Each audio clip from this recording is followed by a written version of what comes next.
En la guerra convencional contemporánea, la superioridad aérea es vital para ejércitos y armadas. Aviones, misiles y tropas aerotransportadas libran la guerra desde el cielo. Sorprendentemente, los orígenes de la guerra aérea se encuentran en el mundo antiguo. Sobre las ciudades antiguas se elevaban extraordinarias cometas de bombardeo. Proyectiles impulsados por cohetes hundían barcos enemigos desde el aire.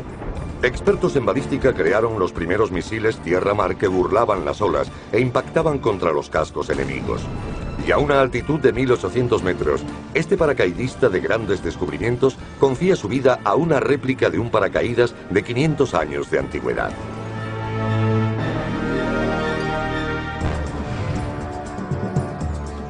La ciudad medieval era más que una metrópolis. Era una fortaleza defendida por murallas y torres monumentales. Algunas, como Constantinopla, hoy llamada Estambul, tenían varios anillos de murallas y fosos. Otras tenían una sola muralla, pero tan enormes que siguen en pie tras miles de años. Atacar una ciudad antigua era un proceso largo y difícil. Se investigaron todas las ventajas tácticas o de ingeniería. Cuando el hombre comenzó a mirar al cielo, militares innovadores soñaron con atacar las fortificaciones del enemigo desde arriba. Aquí en la biblioteca de Christ Church College, en la Universidad de Oxford, se guarda un libro de 700 años que revela una extraordinaria arma de ataque aéreo, la cometa bomba. Es la primera imagen de una cometa usada en Europa como máquina de guerra. En 1327 el libro fue el regalo de coronación de su autor al rey Eduardo III de Inglaterra. Tenía dos funciones. Primero, tenía que excitar la imaginación del monarca, porque de hecho era un manual. En todo el libro se le decía cómo ser rey. El experto en armas antiguas, Mike Lowe's, está deseando saber si de verdad podía volar. Se dispone a construir una y lanzar bombas desde el cielo como se podía haber hecho 700 años atrás. Ha venido a Oxford para estudiar el manuscrito. Es un juguete infantil y una máquina. ¿Qué podría ser más emocionante que volar una cometa y tirar una bomba? Desde luego. Esta es prácticamente la última ilustración y cuando la abrió debió reírse. Le debió parecer muy divertido. ¿Es una fantasía? Puede que provenga de las cruzadas. Quizás hablara con viejos soldados que le dijeran que existía una máquina así. No es tan descabellado. Existen pruebas de que las cometas se usaron para la guerra en el Antiguo Oriente. Y los imperios de Oriente Próximo ya dominaban el arte de los explosivos en la antigüedad. Los ejércitos cruzados europeos que volvían de Tierra Santa se trajeron un botín que no consistía solo en oro y riquezas. También trajeron ideas, la tecnología de los árabes, el trabuquete, cañones, pólvora y, como sugieren Mike y Justin, la cometa bomba. ¿Habría funcionado? Esta máquina en concreto me parece muy práctica. Básicamente es una cometa muy grande, que como vemos lleva algún artilugio que podría ser una bomba. La bomba podría ser un artefacto incendiario lleno de nafta o fuego griego, una sustancia petroquímica conocida en la antigüedad que era muy inflamable y, como muchas armas basadas en el petróleo, muy difícil de apagar, incluso con agua. Normalmente la lanzarían contra los castillos con ondas y trabuquetes, en vasijas de barro. Yo creo que muy posiblemente esto era un cacharro de barro. Pero claro, no se pretendería quemar el centro de una ciudad. No, lo último que se pretendía era destruir la ciudad. Así que, sobre todo, sería para asustar a los habitantes y que entregaran las llaves. Muchos misterios rodean la cometa bomba. ¿Por qué la sostenían 3 hombres? ¿Y qué es ese dispositivo con forma de carrete que tienen al lado? La única manera de averiguar si la cometa y su bomba incendiaria pudieron funcionar es construir una y probarla. Armado con su investigación, Mike ha reunido un equipo de expertos para reconstruir el arma. Mi imaginación se ha desbocado y nos podemos figurar que la del joven rey Eduardo III también. Seguro que lo intentó o que ordenó a alguien intentarlo, pero nosotros sí que lo vamos a hacer. Supongo que todos os estáis preguntando si funcionará. En 1327, la idea de lanzar una bomba desde el cielo debió ser de lo más sorprendente. Basándose en su conocimiento de la tecnología medieval, el equipo de Mike ha recreado al detalle la primera arma aérea de asedio del mundo. Lo que más me gusta de lo que has hecho es que has creado el modelo en 3D, porque lo único que hay en la imagen es este poste bidimensional que está ahí para algo. Sabemos que tenía que haber 3 hombres, así que podemos sacar una correlación de la energía que generarían para hacernos una idea de lo resistente que tiene que ser el conjunto. Creo que eso es lo que hace el artista con el dibujo. Con estos 3 hombres tirando dice que es un arma potentísima y trata de transmitir su potencia con los hombres y esto. Martin Lester es un especialista en fabricación de cometas. Lo que me encanta es que es exactamente igual que el dibujo. ¿Qué superficie tiene? 2,8 metros cuadrados, 2 metros de largo por 1,5 de ancho. La tela de la cometa debía ser de seda y los listones de madera de sauce. Lo malo de usar madera y seda es que no podemos asegurar que tengan la misma flexibilidad. Hace falta una cola muy larga para estabilizarla y que compense las oscilaciones de la punta de la cometa. Me gustaría verla ahí arriba. Pues vamos allá. ¿Qué tenemos que hacer? Ya he atado la cuerda.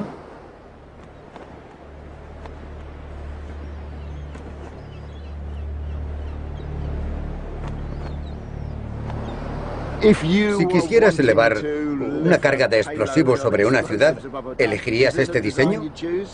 Sí, hace falta una cometa muy estable que no se ponga a dar vueltas por todos lados con el viento. Esta cometa se comporta muy bien. La larga cola ayuda a estabilizar. Para eso está la cola. 400 años antes de la invención de los aviones, los antiguos sabían que los artefactos aerodinámicos estables necesitan una cola. Es relativamente fácil conseguir elevación, pero esta debe estar compensada por el peso y la resistencia de una cola. Las dos fuerzas actúan una contra otra, pero al unísono para dar equilibrio. Y también le da un aspecto espectacular. Sí. ¿Entonces piensas que esto es solo un carrete para recogerla cuando terminemos? ¿O podría tener alguna otra función? Si el viento soplara muy fuerte, no podría sostenerla. Bueno, 2 personas no podrían sostenerla y haría falta un cabestrante que aguantara la tracción. Así no necesitarías mucha tensión por este lado. Si el viento soplase a 30 km/h, no podría controlarla yo solo. El tiempo cambia y empieza a llover. Pero Mike y los demás continúan con el experimento. Lo que parece una cuerda doble en el dibujo original ha llevado a Mike a pensar que los operadores debían pasar una segunda cuerda por una argolla de metal en la cometa. Esta cuerda elevaría la bomba para armar el artefacto. La bomba es una vasija de barro. Contiene 2 litros de un agente inflamable y el peso total es de 2,25 kilos. Aunque las cometas pueden volarse cuando llueve, hay un condicionante que las deja en tierra. El viento ha amainado demasiado para poder hacerlo ahora. Esto es una clara frustración. Las cometas dependen totalmente del viento. Hace solo unos momentos teníamos este magnífico dragón encima de las cabezas y su furiosa cola ondeaba amenazante. Y mírala ahora. Si estuviéramos en una batalla, las cometas no servirían, porque el ejército se hubiera ido a casa antes de usarlas. Pero contra una ciudad, puedes esperar a que haga viento. Esperemos que sople este viento. Al fin, cuando la luz se va, el viento vuelve y pueden armar la cometa bomba. La ilustración sugiere que el joven rey y sus hombres habrían pasado la segunda cuerda con explosivos por el anillo metálico y habrían tirado de la bomba hacia arriba. Después debieron llevar la cometa sobre las murallas enemigas. El mecanismo de lanzamiento de esta compleja máquina es una sencilla cuchilla. Se corta la cuerda y lo demás lo hace la gravedad.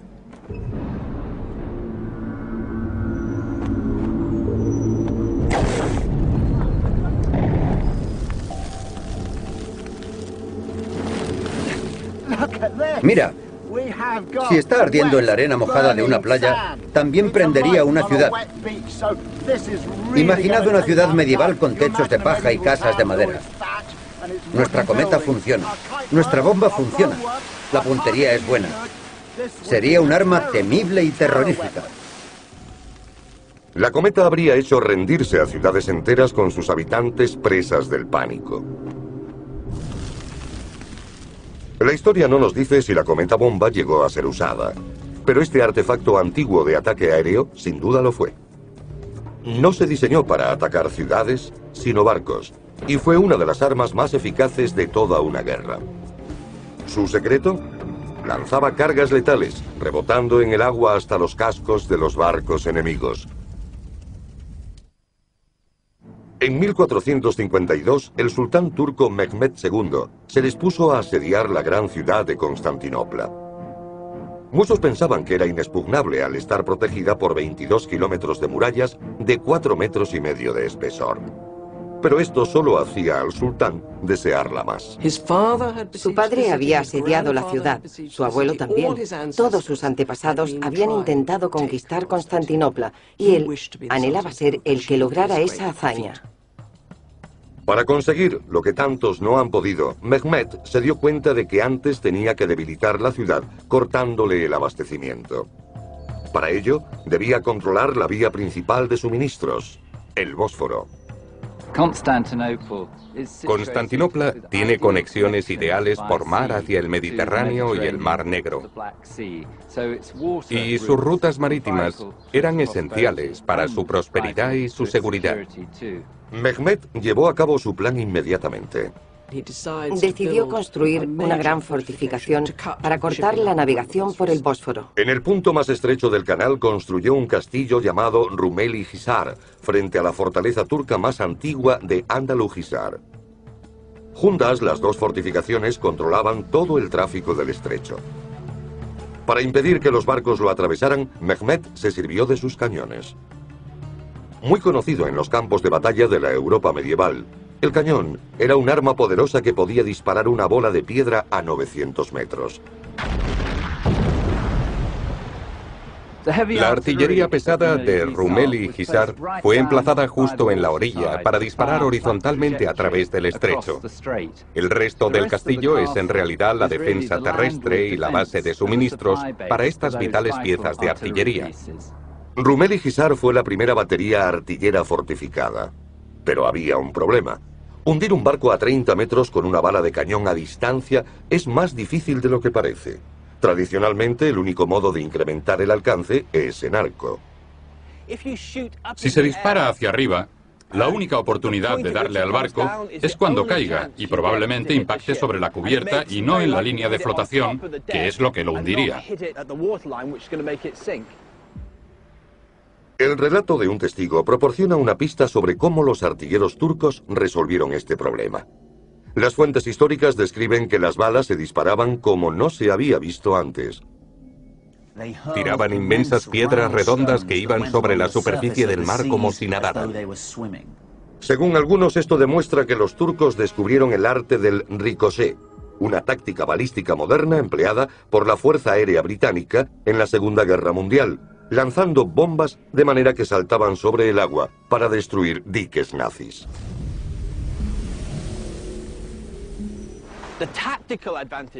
La ventaja táctica de hacer que las balas de cañón reboten es que es bastante fácil acertar a un barco a mucha distancia.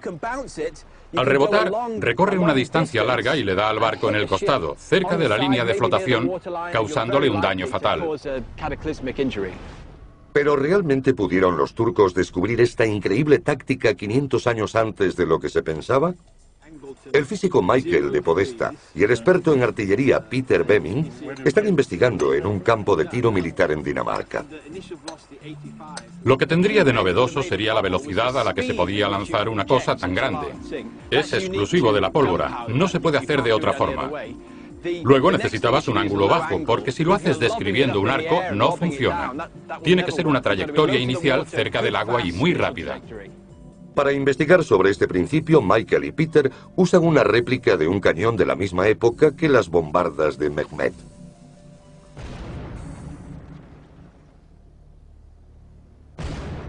La bola da contra el agua a 90 metros por segundo e increíblemente rebota la primera vez. El examen físico muestra cómo el agua repele la bola. Para empezar, hay que analizar por qué es importante la velocidad crítica. Si cogemos la bola y la desplazamos por el agua a poca velocidad, las partículas del agua, las moléculas, se mueven a su alrededor, se apartan de ella y fluyen. Si aumentamos la velocidad por encima del punto crítico, descubrimos que el agua actúa como un sólido. Y si la disparamos lo bastante rápido, no puede penetrar en ella. La bola sigue su camino rebotando 5 veces en 300 metros. Si examinamos lo que pasa en el punto de contacto, la bala de cañón va dejando una larga estela sobre el agua y esta se amontona por delante de ella. En el último punto de contacto aquí actuaban varias fuerzas. Una es la resistencia, que la frenaría de esta manera, y la otra es la fuerza vertical, llamada ascensional, que si es lo bastante grande, saca la bola del agua y, como vemos, sigue su recorrido. Esto le permite continuar, pudiendo rebotar más veces sobre el agua.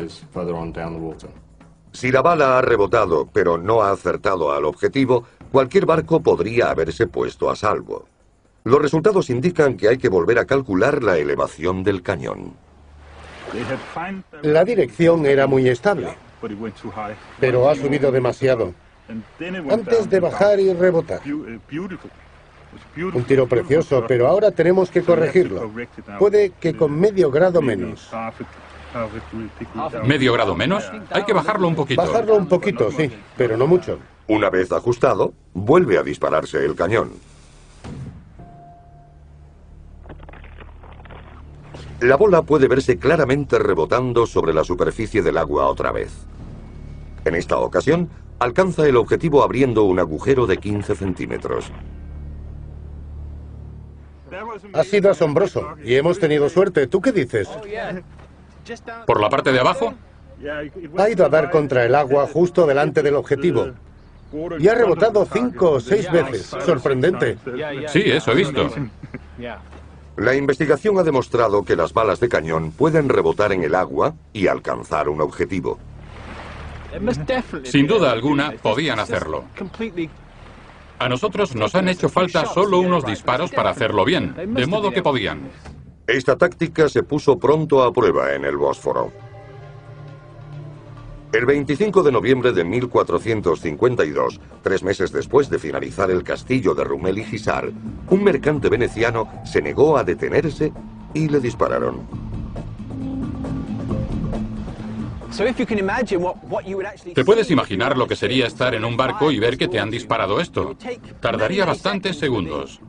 Se vería el destello del cañón. Un poco después vendría la explosión y luego quizás se vieran unos puntos en el agua y el estruendo al abrir el agujero en el barco.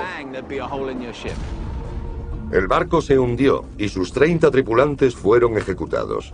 Desde entonces quedó claro que los turcos eran los amos del Bósforo. En efecto, entrar y salir del Bósforo era muy peligroso. Y quien intentara llevar un barco por este cortagargantas, como se llamaba, arriesgaba su vida. Se controlaba totalmente la navegación. Tras unos meses, la caída de Constantinopla estaba servida. En 1453, Mehmed puso sitio a la ciudad. Sin su principal vía de aprovisionamiento, resistió 8 semanas antes de caer bajo el yugo turco. Fue una fase de la conquista otomana del mundo conocido. Debían tomar Constantinopla para después seguir atacando y asediando otras muchas grandes ciudades. La guerra aérea adoptó muchas formas en el mundo antiguo. De cometas bomba a balas que rebotaban, todas las armas aterrorizaban al enemigo. Pero algunos ataques aéreos llevaban esta ambición aún más allá. Se diseñaron para controlar toda la batalla, usando solo la potencia del sonido. Estamos en el año 151 después de Cristo y en el cielo resuenan gritos amenazantes. No de los soldados, sino de los misiles que llueven sobre ellos.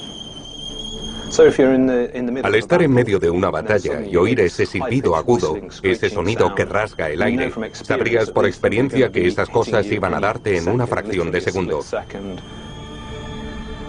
Estas puntas de flecha no se parecen a ninguna otra que se haya fabricado. Son muy grandes para volar aerodinámicamente, demasiado romas para provocar heridas serias. Estos proyectiles desvelan los secretos de cómo los comandantes chinos hablaban a sus tropas antes de la invención de la radio. El uso principal de las flechas silbadoras era como dispositivos de señales, una especie de versión primitiva de las bengalas que se usan hoy en los campos de batalla. La antigua China en el siglo II después de Cristo.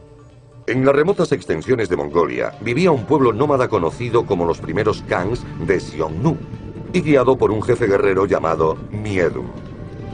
Las leyendas antiguas dicen que Miedum utilizó las flechas silbadoras. Poca gente sabe más sobre ellas que Stephen Selby. Ha viajado a los rincones más remotos de China en busca de este artefacto legendario. Sorprendentemente, ha hallado pruebas. Ha encontrado una cabeza de flecha silbadora. Esta es una punta de flecha original de unos 2000 años de antigüedad procedente del norte de China, quizá de la zona ocupada por los Xiongnu, y aunque es muy vieja y hecha de bronce, puede que silbe bastante bien.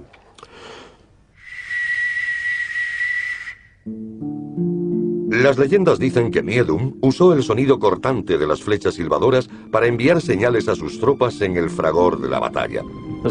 La historia dice que Miedum inventó la flecha silbadora y que dirigía a sus tropas para acabar con lo que estuviera cerca de donde cayera. Le disparó la flecha a su perro de caza favorito. Algunos soldados fueron a matarlo, pero otros se asustaron demasiado y fueron ejecutados. Finalmente lanzó una flecha donde estaba su padre y todos los soldados corrieron hacia él y lo mataron. Miedum barrió el sur de China. Armado con flechas silbadoras podía controlar las batallas como un marionetista. El general no podía estar en medio del campo de batalla y tenía que colocarse en una posición elevada para ver las formaciones desde lo alto. Las historias cuentan que Miedum podía enviar señales para atacar a las tropas a 800 metros de distancia.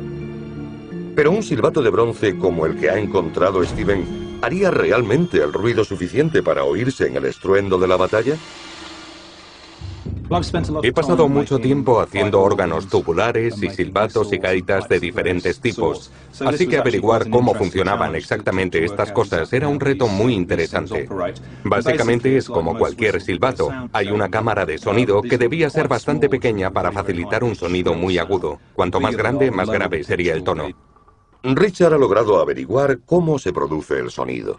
El aire entra en ángulo por este agujero y choca contra esto, que llamamos embocadura, de manera que se mueve dentro de ella, causando un aumento de presión en el interior. El aire que pasa por el agujero de un silbato presiona el aire de la cámara. Esto hace que las moléculas vibren rápidamente, lo bastante para crear un sonido audible. En una flecha silbadora, las vibraciones son lo bastante fuertes para que el sonido se oiga como un chillido agudo. ¿Producirá esta ingeniosa aplicación de la física básica un sonido lo bastante fuerte para cambiar el signo de una batalla? En las instalaciones de pruebas de Cranfield Weapons en Inglaterra, Stephen Selby va a someter a prueba a la flecha silbadora. Ha dispuesto un sonómetro para medir cualquier cambio del nivel sonoro. Hemos fijado aquí el sonómetro, en la pared por donde va a pasar la flecha volando. Medirá continuamente el sonido, pero cuando éste llegue a su nivel más alto, se detendrá y después de la prueba podemos leer cuál ha sido el sonido máximo.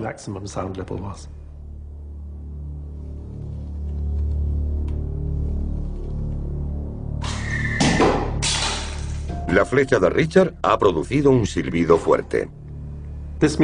Este medidor da una lectura de 86 decibelios. Es bastante alto y debió causar una gran impresión en el campo de batalla. Esto supera el límite legal de ruido para las motocicletas en muchos estados de Estados Unidos y de toda Europa. Pero Miedum no se detuvo en el sonido. Lo que hacían a veces era usar una flecha silbadora y envolverla con algodón o cáñamo o con algo de ese estilo empapado en aceite. Le prendían fuego y la lanzaban al punto al que los arqueros tenían que disparar. La mayoría de los sistemas militares tienen un sistema de seguridad conocido como redundancia. Miedum completó el silbido con una nota visual: el fuego. Debió causar una gran impresión en la batalla. Recorría mucha distancia y con más tiempo volando más lejos debió ser una buena señal. Nuestros experimentos han demostrado que las flechas ponían nervioso al enemigo y revolucionaron la forma en que se dirigían las tropas en combate. Una batalla es algo muy confuso, terrorífico. Incluso antes de las armas de fuego, había humo, podía haber polvo, lluvia, niebla, toda clase de situaciones confusas. Una flecha volando con sonido y humo era una señal muy clara si se la compara con lo que sucediera sobre el terreno. Las flechas silbadoras servían muy bien para dirigir las tropas en combate, pero para que la destrucción lloviera del cielo, los comandantes antiguos tuvieron que esperar a la invención de la pólvora y del cohete.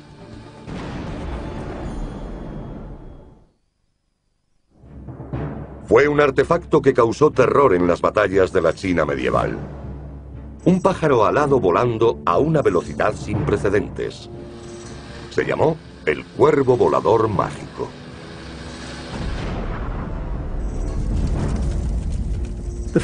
El hecho de que el cuervo volador llevara en su interior una carga explosiva destinada a detonar sugiere que se pretendía que fuera un arma de destrucción masiva. El cuervo mágico se describe en un extraordinario texto chino antiguo datado a finales del siglo XIV y llamado Manual de Artillería del Dragón de Fuego. Básicamente, es el modelo de un pájaro completo con alas y cola, impulsado por 4 cohetes que lo conducían cerca del enemigo y entonces prendía una carga explosiva dentro del artefacto. Es una versión primitiva de un cohete moderno de artillería. ¿Fueron los antiguos chinos los primeros en desarrollar cohetes militares hace más de 700 años? ¿Tenían la tecnología para ello? El experto en misiles Ben Jarvis está investigando las que podrían ser las primeras cabezas de misiles de la historia. Ha recreado el cuervo mágico usando las precisas dimensiones y descripciones del Manual del Dragón de Fuego. Las alas de los cuervos estarían hechas de una madera ligera, como la de balsa o el tilo, y probablemente las tallarían para darle cierto perfil alar, con el propósito de que planearan a más distancia cuando los cohetes dejaran de arder. Ben ha desenterrado pruebas de un diseño aerodinámico. Impresiona ver que se dieran cuenta de la importancia de tener una cola para conseguir estabilidad. Los antiguos ingenieros chinos impulsaban su artefacto con una mezcla que llamaban fuego químico, que hoy conocemos como pólvora. Fueron los chinos los que inventaron la pólvora. En realidad es una combinación bastante sencilla de salitre y nitrato de potasio con azufre y carbón vegetal. Los chinos desarrollaron una ingeniosa técnica para transformar la pólvora en combustible para cohetes. Esto es un sencillo motor de cohete. Cuando se somete a alta presión, la pólvora se convierte en un bloque sólido que puede prenderse ardiendo de un extremo al otro de manera controlada en lugar de estallar. El informático James Dean ha realizado un modelo para comprender cómo se podía impulsar el antiguo cohete chino con este combustible explosivo, basándose en las instrucciones contenidas en el antiguo Manual del Dragón de Fuego. Echemos un vistazo a un cohete chino antiguo para ver cómo funcionaba. Aquí puede verse el cuerpo de un cohete que contiene un poco de combustible sólido. El principio es que cuando prendamos este combustible, se creará rápidamente mucho gas con un volumen mucho mayor del que tenía el combustible sólido del principio. Si volvemos a mirar a una escala mayor, podemos ver el cuerpo del cohete y lo que pasa cuando prendemos el combustible.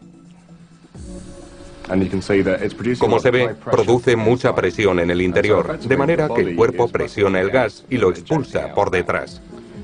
Según el principio de que toda acción tiene una reacción igual y otra opuesta, el gas a su vez ejerce una fuerza sobre el cuerpo que acelera el cohete y lo desplaza en línea recta. Este sencillo principio de la física impulsaba el cohete y su carga letal.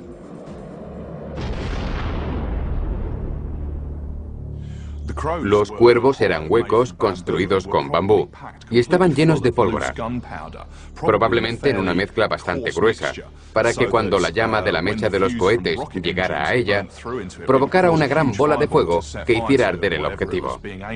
Hemos trabajado todo lo que hemos podido y hemos construido lo que creemos que es una representación histórica bastante fiel de uno de estos cuervos explosivos. Ahora lo único que nos queda es ver si los primeros misiles de crucero del mundo funcionaban de verdad. Ben Jervis ha trabajado con el experto en explosivos Paul Berch para investigar el poder destructivo del cuervo volador mágico.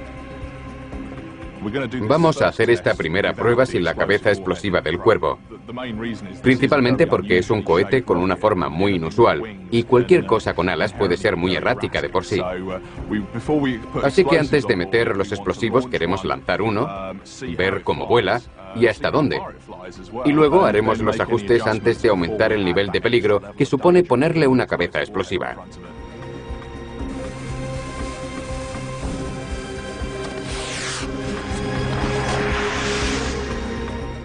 El vuelo de prueba del cohete revela serios problemas en su estructura. Ha acelerado hasta 160 km por hora en menos de un segundo. Creo que la fuerza aerodinámica sobre las alas y la cola de madera ha sido demasiada y se han desprendido. Los antiguos chinos tuvieron muchos años y un montón de pólvora para experimentar con estas cosas y hacerlas funcionar. Siendo nuestro primer ensayo, no extraña que no fuera un éxito total.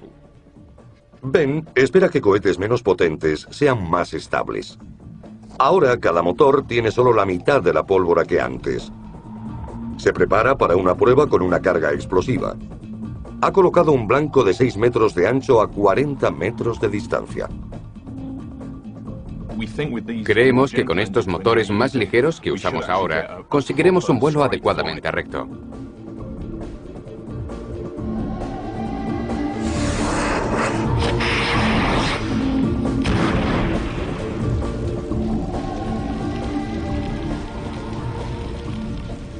Con una carga de 225 gramos de pólvora, que es más o menos lo que hay en estos cuervos, no te conviene que aterrice a menos de 12 o 15 metros de ti, porque si no, es un problema serio.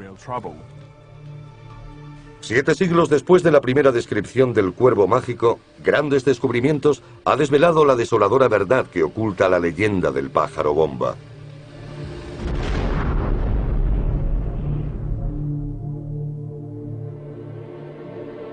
En este episodio de Grandes Descubrimientos, todos los artefactos que hemos examinado hasta ahora fueron armas a distancia. Pero las guerras las ganaban los hombres en el suelo. Ningún arma aérea podía igualar la inteligencia y versatilidad de un paracaidista. El guerrero de ataque aéreo depende del paracaídas para entrar en el campo de batalla. Grandes Descubrimientos ahonda en el misterio del primer paracaídas conocido con la prueba definitiva de la tecnología antigua desde 1800 metros de altitud y analizando el principio fundamental del paracaídas antiguo, lanzando a un hombre desde el cielo llevando solo un paraguas.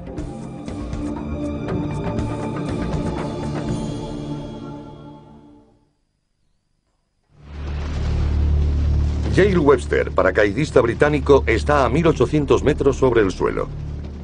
Se dispone a tirarse de un globo de aire caliente con solo 2 paraguas como paracaídas. Está investigando un antiguo texto chino del siglo XII conocido como Historia de la Mesa de Laca, que recoge cómo se escapó un ladrón de una mezquita de 40 metros de alto en la ciudad de Cantón, usando 2 sombrillas para flotar hasta el suelo. Pero, ¿esto es posible? 3, 2, 1, ¡nos vemos!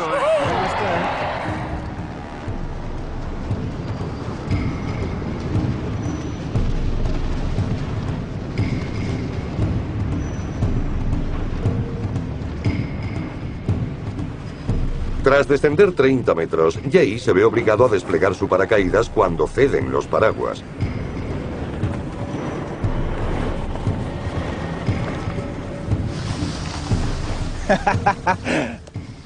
Ha sido genial, muy divertido.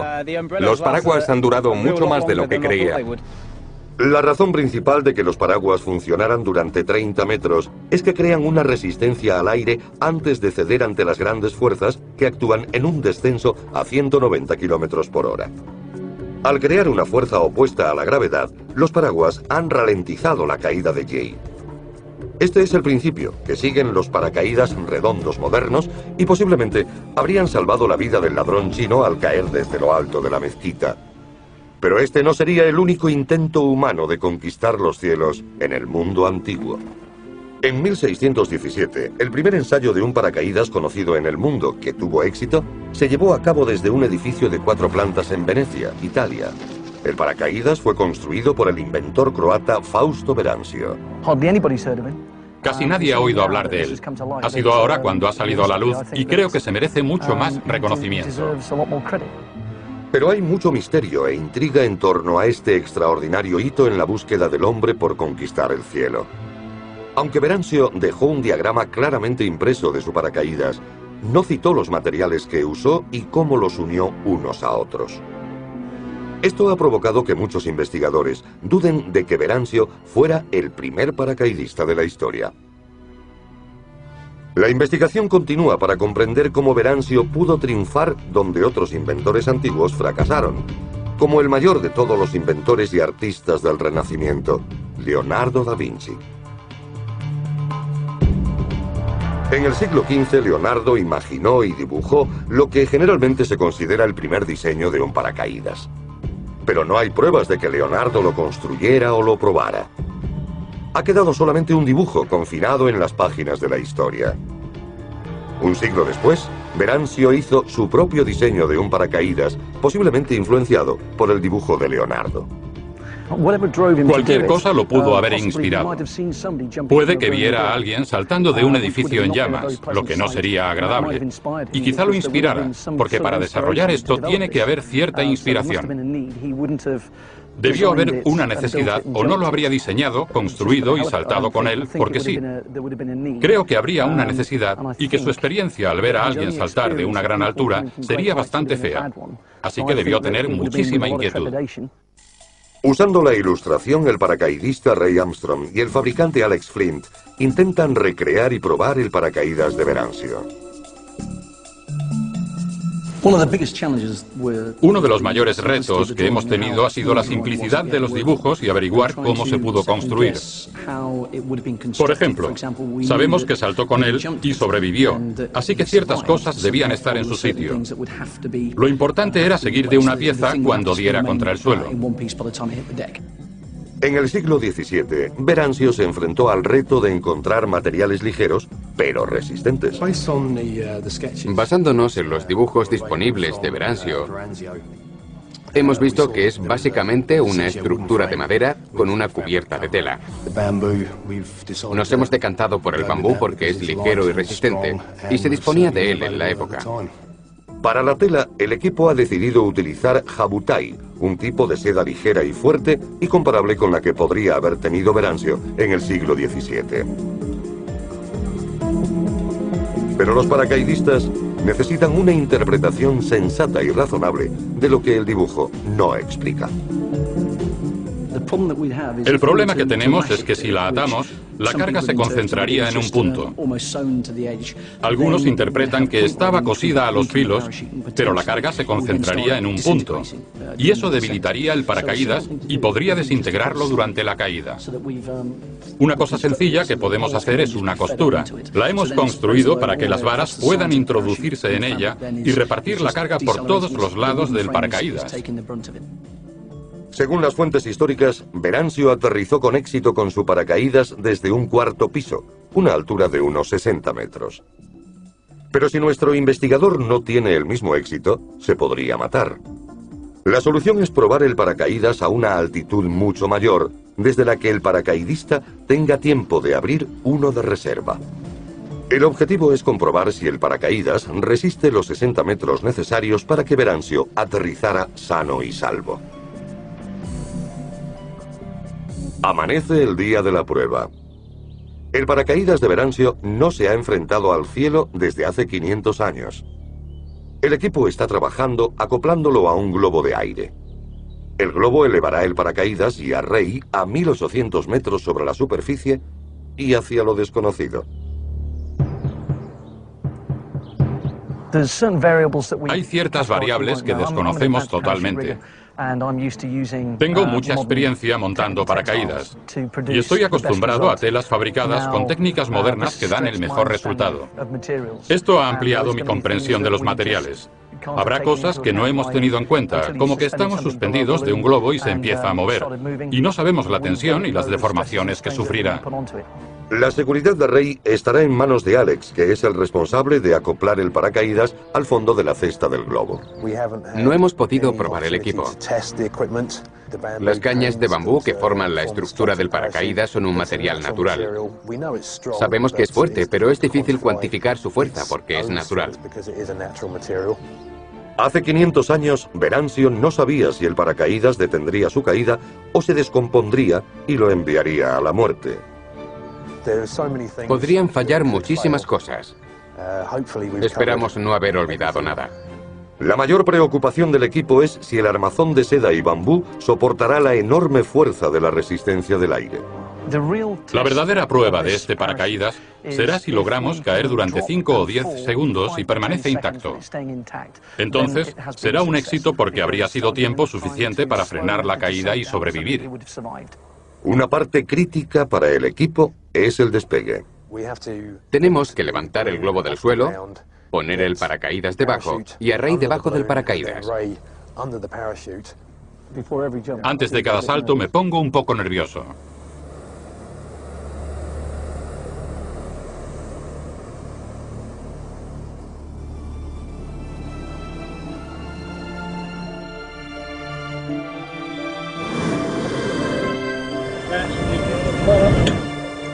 Have a good one.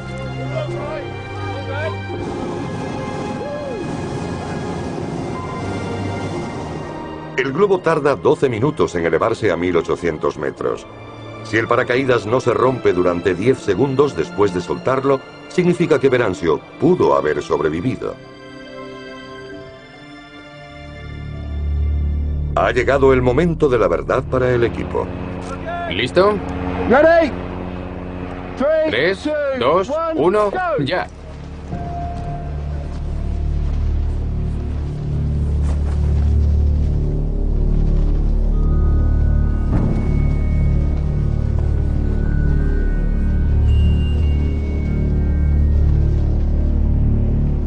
Pese a los temores de que el paracaídas se desintegrara a los 10 segundos, sigue entero después de caer durante 1 minuto. ¿Pero Ray podrá aterrizar a salvo con el diseño de Venancio?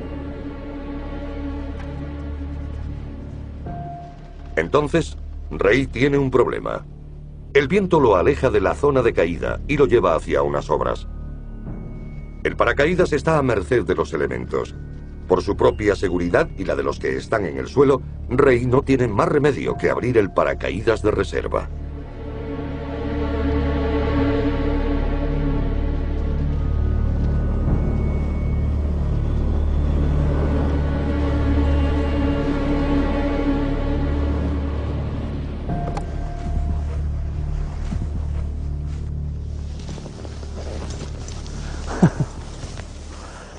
Ha sido fantástico, absolutamente fantástico. Hemos tenido más éxito del que imaginaba. Esperaba un ritmo aceptable de 15 metros por segundo y ha descendido a 7 u 8, una velocidad a la que se puede sobrevivir. Una velocidad aceptable de 7 metros por segundo es comparable a la de los paracaídas modernos usado hoy por los paracaidistas y los practicantes de salto base. Como el paracaídas de Venancio, tienen una forma más parecida a alas de avión que el tradicional de tipo redondo. Incluso he tirado de las cuerdas para intentar torcerlo y dirigirlo, y de hecho ha respondido, y ha empezado a moverse en círculo, cosa que no esperaba en absoluto. El diseño de Venancio actuaba como un plano aerodinámico durante el vuelo. No solo creaba resistencia, sino también propulsión. Esperaba que se deshiciera en el aire, pero no, ha caído durante 2 minutos. He saltado con paracaídas redondos, modernos, menos estables. Es una plataforma muy estable con una buena velocidad de descenso. Ha sido excelente. Grandes Descubrimientos ha mostrado que, a lo largo de la historia, los jefes militares han anhelado la potencia destructora de las armas aéreas. Cientos de años antes de los aviones, cohetes y paracaidistas modernos, los ingenieros antiguos se esforzaron por llevar la guerra al aire con cometas, cohetes, flechas y el invento más sorprendente, el paracaídas. De esta manera, sentaban las bases de la tecnología que ha permitido al hombre contemporáneo conquistar los cielos con máquinas diseñadas para provocar el impacto del ataque aéreo.